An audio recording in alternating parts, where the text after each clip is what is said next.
June 30, 2001 அன்று தமிழகத்தின் முன்னாள் முதலமைச்சர் எம். கருணாநிதி, வர்த்தகம் மற்றும் தொழில்துறை அமைச்சர் முரசொலி மாறன் மற்றும் சுற்றுச்சூழல் மற்றும் வனத்துறை அமைச்சர் டி. ஆர். பாலு ஆகியோருடன் கைது செய்யப்பட்டார்.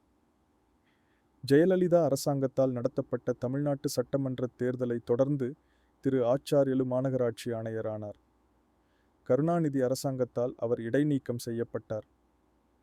சென்னை நகரில் மினி மேம்பாலம் கட்டுவதில் 12 கோடி இழப்பு ஏற்பட்டதாக புகார் கூறப்பட்டது.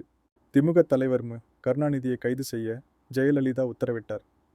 அன்று விடியற்காலையில் அவருக்கு நேர்ந்த அந்த கனவை அவரது கடுமையான எதிரியான கருணாநிதி கூட யாரும் கற்பனை செய்து பார்த்திருக்க முடியாது. அதிகாலை 2 மணி அளவில் கருணாநிதி சென்னையில் உள்ள அவரது இல்லத்திலிருந்து படுக்கையில் இருந்து இழுத்துச் செல்லப்பட்டார். 28 வயதான திமுக தலைவருக்கு உடை மாற்ற கூட நேரம் கொடுக்கவில்லை. தொலைபேசி இணைப்புகள் துண்டிக்கப்பட்டு அம்மாவின் கட்டளைகளை நிறைவேற்ற கடுமையான போலீசாரால் வீடு நிரம்பியது.